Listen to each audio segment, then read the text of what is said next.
Good. I think we'll see people filtering in through this lunchtime session. And it's a very great pleasure to present Astrea, who will be talking to us a little bit about workflow and integration of clinical research and the database. Many of you will be familiar with Astrea, and I can say that I was there in the mid-1990s and early 1990s when Astrea was first conceived and developed. So it's come a very long way since then, and I'm delighted that Astrea have entered, I think, a new phase, the next phase in development, having been bought by Nexus, big German company, and they are looking to develop relationships and collaborations with research leaders and clinicians. And I think that's what David is going to talk about, but David has... Oh, there he is. Right, you are hiding behind me. So, David Stuckey, carry on. Yeah. Thank you very much, Professor Lies, for this kind introduction. It's really a great pleasure to be here at this fancy place, and also sorry, first of all, to interrupt your lunch break. I'm really happy that, anyway, so many of you could have joined.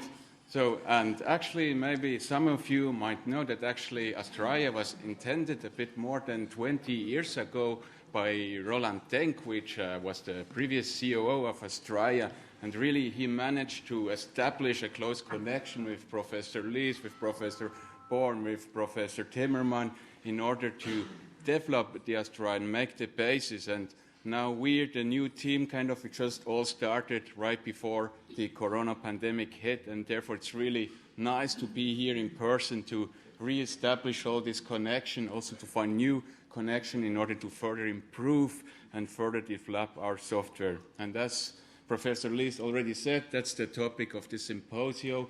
I want to talk a bit how Astrea connects science and clinical practice, or in particular, how we support studies in order to implement clinical findings into Astrea. But before I come to the main topic, I just want to give you a brief overview of our company and the products we offer. So, as already mentioned, Astrea was founded a bit more than 20 years ago in Munich, and since then we could actually steadily grow. We have a team of more than 40 employees. It's very international. Maybe you can see also some familiar faces like Chris Harris, who's like the core developer Astrea, or also Sonia. Where is she? Somewhere in the back. And actually, also as already mentioned, in 2018 we joined the Nexus company. The Nexus company is one of the biggest healthcare provider in the IT sector in Europe, and this actually opened new opportunities for us, since now we can join synergies with other companies. And actually, a very recent example is this one here. So earlier this year we joined together with the Women Healthcare from Frankfurt, and we have more than 30 experience in developing delivery-related products, and now we can actually extend our own delivery module with their CTG, Partogram, and WordChart. Now in future we will appear together under the new brand name of Nexus Astrea, and now we actually have more than 2,000 installation sites worldwide in over 70 countries, which are actually marked in blue on the map here. And of course we work closely together with partners who help us to distribute Astrea in different time zones and also provide local support. But let's now have a quick look at the different products we offer. So let's first start with the clinical models. So we offer clinical models for both the obstetrics and gynecology sector. So for obstetric, we have 4 different models. First of all, the obstetric one, which covers, I would say, 80% all of the examination done during pregnancy. You can really do structured reporting of sonographic examination, of invasive procedure, but also laboratory tests and genetic analysis. Then we have really specialized models such as the fetal echocardiography and fetal neurosonography, which are really intended for the experts in the field, and they allow a detailed assessment of the fetal heart and brain. And finally, we have here the delivery module, which I already said is now extended by the CTG, Partogram, and WordChart of the Nexus Women Healthcare. Then for gynecology, it's very similar. We have the main module for gynae. Then we also have a specialized module called poscopy and breast screening. And actually, the intention of this modular structure of Astraea is that you as customer can freely decide which modules you want to use according to your needs. But no matter what, actually, Astraea always harbors very useful integrated tools, such as a diary to manage your patient appointment.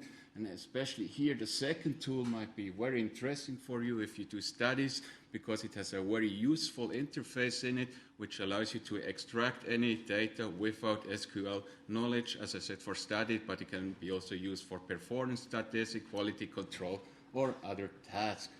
Then we have the audit tool. The main feature of this one is the FMF first trimester audit tool, which allows you to gather all the data which is required for the recertification in order to do the first trimester screening. We also have a reminder to create memos and tasks, and so finally a very intuitive screen customization. Now, of course, in our days, it's very important that the software can be integrated into the local IT structures, and for this we also offer several add-ons. First of all, of course, Astraea can be linked to any DICOM compatible ultrasound machine in order to transfer all the measurement data and images directly to Astraea. Then maybe if you work in a small to mid-sized clinic, you probably cannot afford real huge packs because they're well expensive. For those, we offer our own solution, the image server, to store all the DICOM media. Then we also have an image viewer, so you can directly view all the clips or DICOM image directly in the examination in Astraea, and you don't have to go out in a third-party solution. Now, if you work in a hospital and you have your own laboratory and you do the first trimester screening, you might be interested in the laboratory interfaces in order to directly import all the markers to Astraea. And last but not least, that's maybe also a very important point for you. If you work in a hospital, we can, of course, connect Astraea to your hospital information system in order to transfer all the patient data, management data, to Astraea, and vice versa, to send the reports generated in Astraea back to the information system.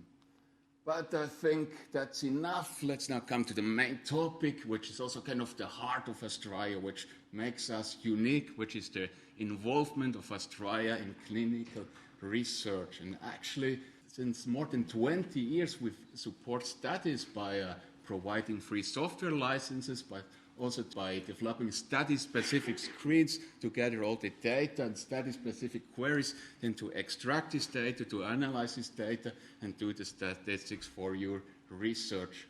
And in turn, actually, we benefit by gaining knowledge and expertise. We can directly implement the findings into Astraea, given, of course, that they were published and there is enough clinical evidence to do so.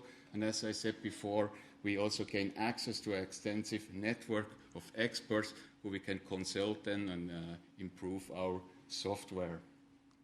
And actually, over the last 20 years, we have supported over 50 multi-center studies, some of which you can see here. For example, for IOTA, we have developed different study screens during the different phases to collect the data, and also for ASPRE, we were deeply involved.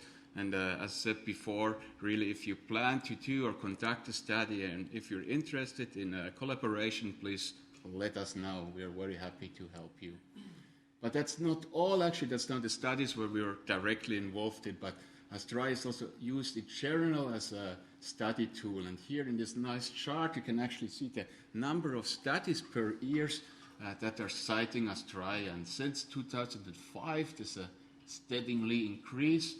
And until last year, yes, we have been cited in 456 studies. And last year, despite Corona, there were 58 studies who were using Astraea and 380 scientists involved from 27 countries. And I think that really shows that Astraea is a good study tool, not only in clinical practice, but also, right, as I said before, to gather all the information, then to extract the information with this query tool. So, but of course, most of what you find is in Australia, most of the field, they don't derive directly from studies which we support. So how does clinical findings end up at the end in the application, and how can we guarantee that this is evidence-based and also with the correct terminology? And for this, we have a quite elaborate process. So first of all, of course, we get different inputs for such requests. It's mostly by customers of ours who tell us, please implement this. It can be also directly suggestion from our medical advisors. Of course, we consider a recommendation and guidelines from expert panels. We get input from conferences like here. And as I said before, of course, we also consider recent publication. Then the next step is also very important, because then these requests have to be reviewed, and this is done by the product management team, which I'm also part of, and this is done together with at least 3 different medical advisors in order to ensure that the implementation is evidence-based. Given that it's true, the next step is then the specification, to say how has something to be implemented, where to be correct with the clinical workflow, and also which terminology should be used. And if everything is clarified, then our development team will implement based on the specification, these requirements. Then that's also very important. This has, of course, to be tested. This is done by our quality assurance team to see if everything works properly.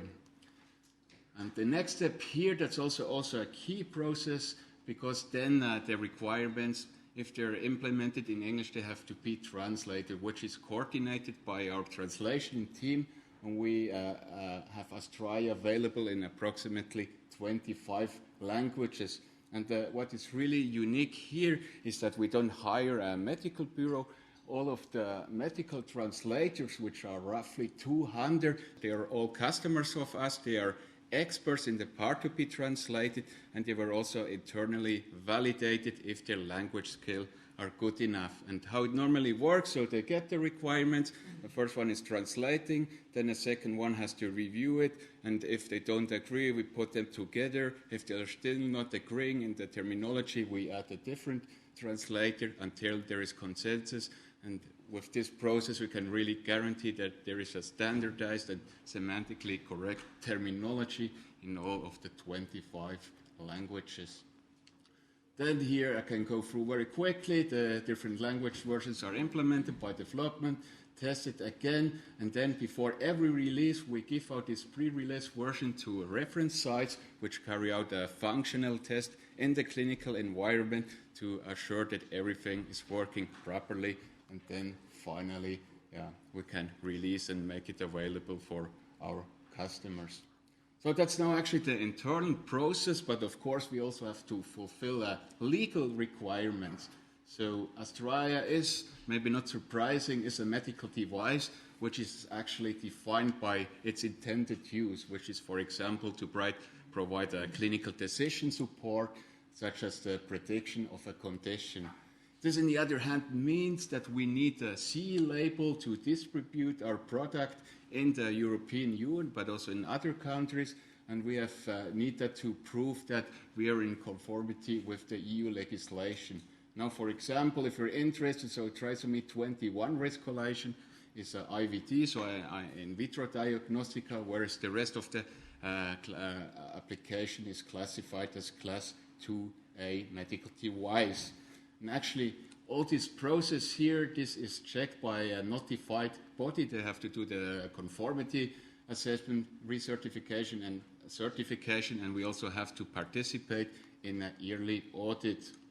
And in 22, that was a bit more than 1 month ago, I think, we have to fill all these different points here and get the certification. Don't worry, I don't want to go to detail. I just want to point out here that we used roughly 130 personnel just for this yearly audit, and it cost around 90,000 euros just to get this label. And Why I'm telling you that is not, I don't want to brag, it's just to show you that it's really important to have this CE label, because this means that we as manufacturer are reliable for the product, and if there is something wrong, if there is a patient risk, we have to notify the authorities in the different countries and region, and maybe we also have to do a recall.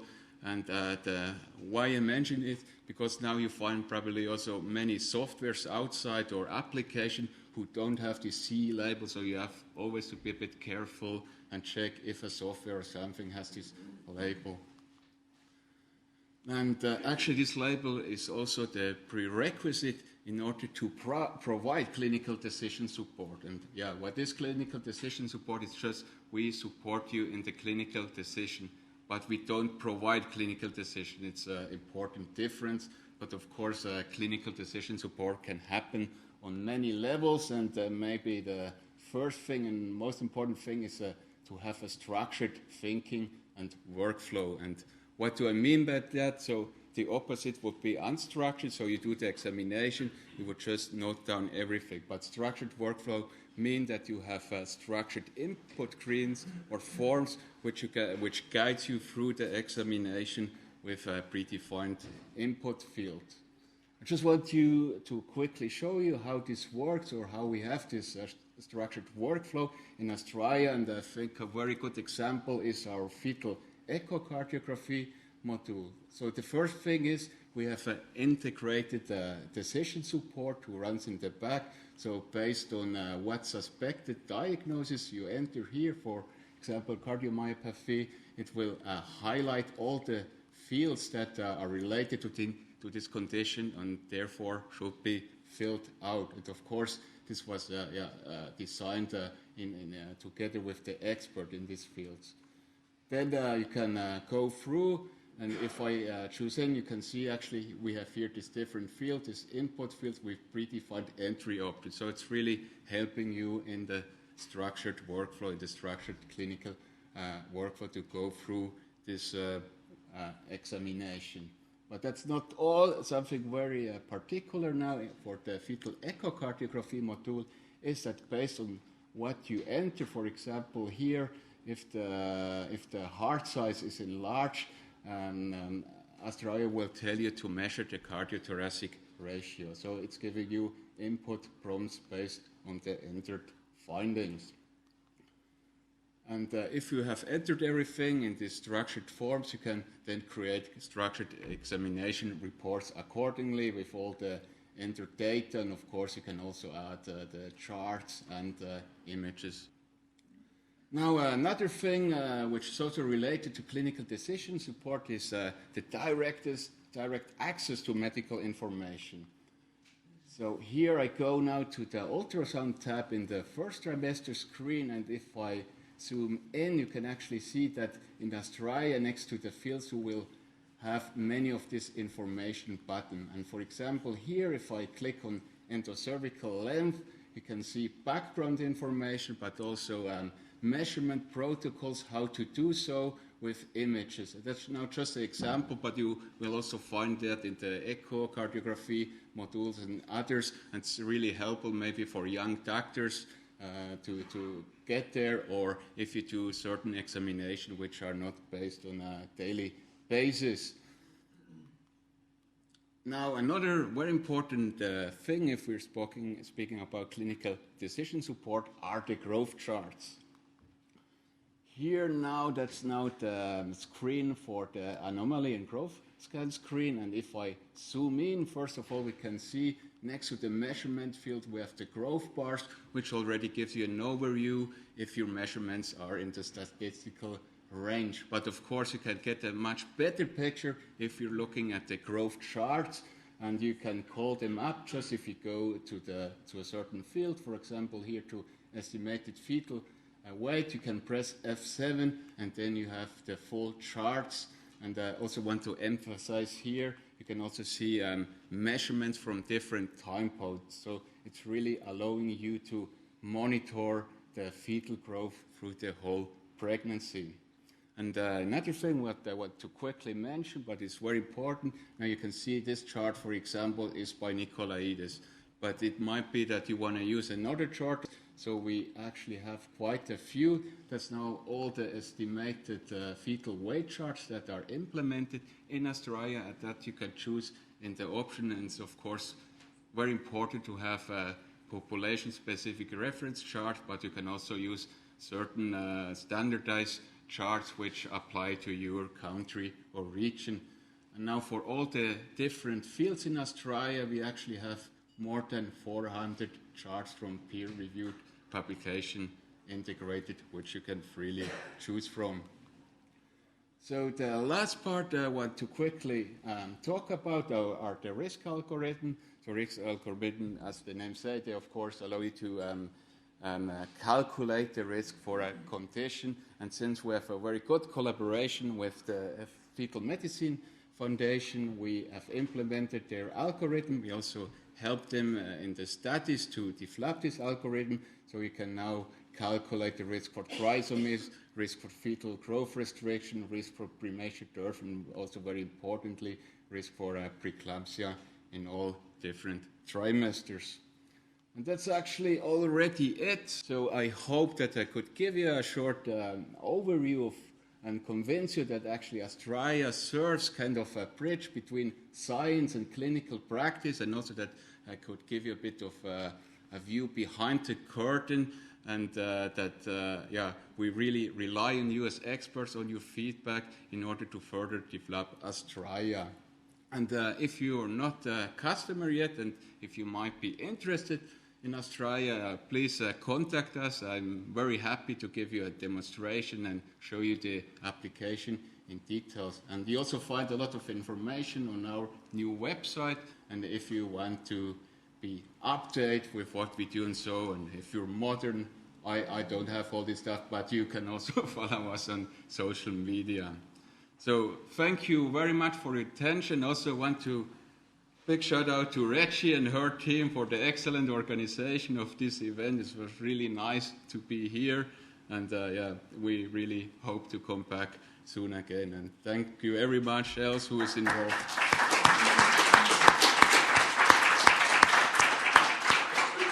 David, thank you very much indeed. I mean, we do have a couple of minutes or so, and then we'll have a little break before we get going for the next session. So if there are any questions or points at all, then you can raise it now. What I would say is, and this is a sponsored session, so I'm allowed to give a shameless plug, that we work very closely with Australia, as do many units in the UK and Europe, and we had research screens built by Australia within a very short space of time that can be used within months rather than years.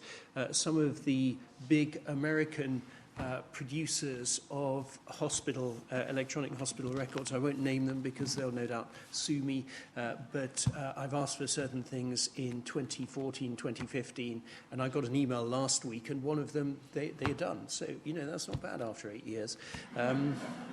So I think the point is Australia is big enough to be able to do what it needs to do, and small enough to, it sounds cliche, but small enough for you to have a personal interaction with them. And I'm very much hoping, David, that actually some of the fields that we have been developing with others, with Torbjörn, who's in the audience, Tulio, I can't remember, several people around Europe for intrapartum ultrasound and maternal cardiovascular function, this is going to move into clinical practice. Yeah. As 15 years ago, 20 years ago, first trimester algorithms were very, they were, for Downs, they were very new, and everyone was very concerned about giving risks, and now commonplace. So I'm hoping that following Sana's talk yesterday, we can start putting the labour prediction. No, we won't do that quite yet. We'll draw the line somewhere. Good. Any question? Well, you can see Australia on the stand a little bit later if you want to talk to them. But thank you very much for explaining, Cornelia and Uwe and David, where Australia has come from and where it has gone to. And it's been a pleasure to have you here at the conference. Okay. Can we give you, Joe, can we give Professor Frati a mic? Thanks. Any hope that in the near future the maternal hemodynamic parameters could fit into Australia? Because next future, what do you mean by next future? Maybe mid-future? a couple 1 of to weeks 2 years? now. Yeah. So, okay. Couple of weeks, not? No, but I mean, there is a lot of evidence now that it is part of the way to monitor maternal and fetal units in pregnancy. So- David, you mentioned the CONCEIVE study. We did something like this a few years ago with Australia for the CONCEIVE study, which was Lin Fu's, and Mita Mahendra is sitting at the back. She started this work pre-conception maternal cardiovascular function. So, we can. I think the time is right for us to get together and develop a maternal cardiovascular sort of component and add in that may not become live yet, but then could be developed to become live, because then you've got fetal Dopplers, maternal cardiovascular, fetal growth, all in one place. That would be great. That's really why we're here, to reestablish contacts to see where we have to go, because we ourselves, we cannot decide it, so you are all the experts and you have to go in which direction we should move, what is important. So definitely yes. Good. Thank you very much indeed. Good. Thank you Yes, again. Thank you very much.